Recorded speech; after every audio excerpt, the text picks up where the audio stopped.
This is a quick follow-up video to the one that I made on the Nikon Zf.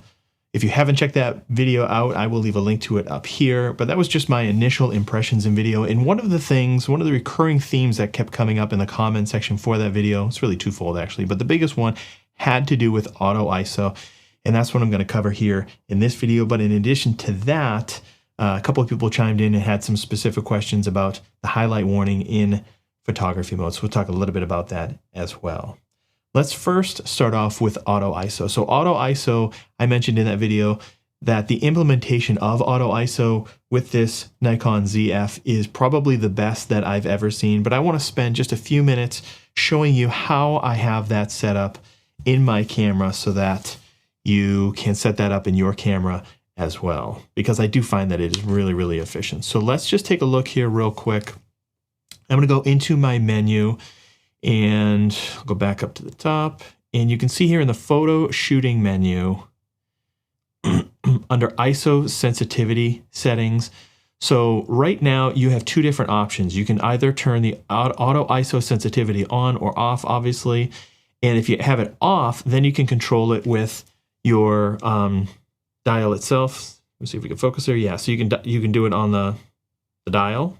If you have it on, what's interesting is that the way that I have it set up is you can also then control the maximum ISO using your dial. So let's just go through here. So the maximum sensitivity I have it set to is 200.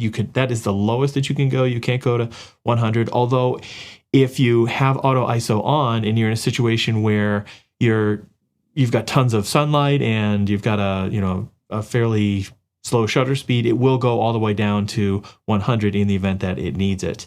And then maximum sensitivity with flash, leave that at 200. I have a minimum shutter speed here of 1/200th of a second. That really doesn't matter because I'm shooting in manual mode, so I have full control over my shutter speed, which is the point of the ZF camera in the first place. Okay, so now that we have that determined, okay, so the auto sensitivity control is on. There's a couple of other things that you need to do within the configuration of the camera that I found really speeds up this process. Okay, so on the left hand side, you'll see if you go all the way down to the My menu, you want to add the item of the photo shooting menu, and you go down here and scroll down. You can see I've already got it selected, the ISO sensitivity settings. All right, already included. So now this is the top thing in my menu. And the reason why this is important is because you're going to see we're going to set this to a custom button so that when I hit that custom button, it automatically goes straight to that.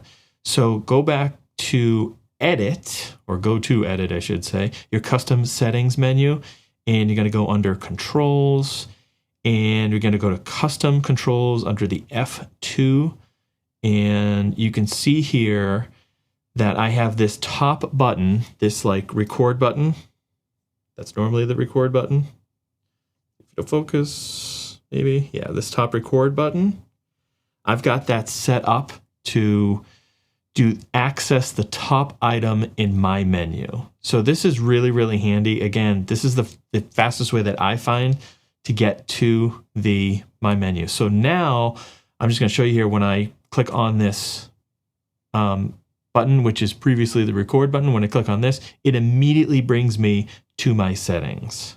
Okay, so I can just go in there, hit auto ISO sensitivity. I can turn it on and off right there with the click of a button on the back. All right, so let's talk about how this works in theory. So I'm just going to use this as an example. So the let me just make sure that it's on. Okay, so the auto ISO is on right now, and you can see that I am filming outdoors, and you can see that my histogram is nice and balanced. Actually, before we even do that, let's talk about the next feature that I have turned on in here. And this is something that was sent to me by a user by the name of Bartech9957.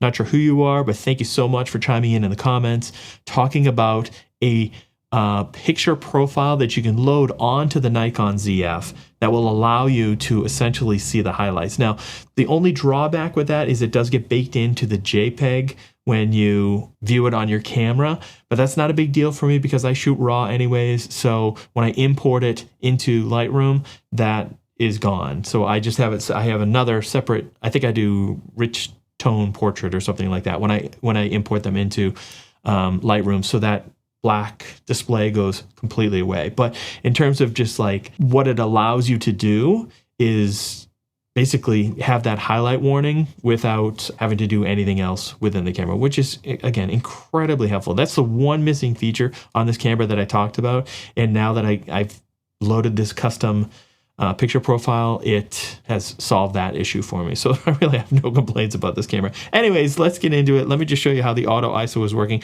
So you saw right there how it automatically adjusted down, because right now I have my auto ISO set to, again, the maximum ISO of 200, but since I have it on the dial, I have the dial set up as 6400. Let me see if I can focus here. So the autofocus is too good.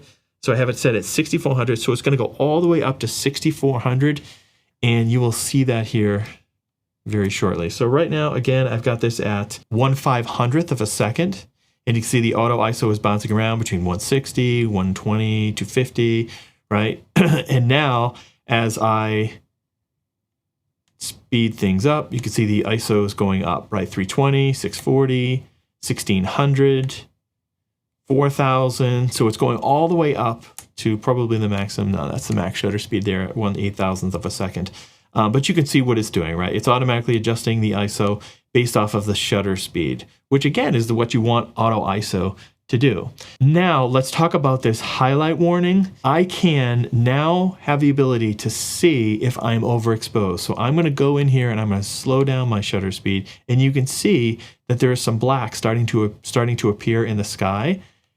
There we go. We're getting some more now. We're getting more, right? So this is essentially my highlight warning. So I can also see on the right-hand side of the histogram that it's starting to get very close to that clipping point. If I go a little bit more, now you can see it's definitely clipping, right? There's a whole bunch of information that's lost. So I'm just gonna go ahead and speed this shutter speed back up again, and you'll see that I'll get a much more even exposure. I've got a little bit of clipping in the left-hand side over by the turret, but for the most part, it looks good enough for me. So that's a picture that I would take. And let me just take another one here so that you can see, even if I take one with the black on there, that when I bring it in post, you'll see that it disappears. So that is how auto ISO works on the Nikon Zf. Again, I think it is a really, really great way of implementing it, because I can set my maximum ISO here on the dial and just let the auto ISO do its thing.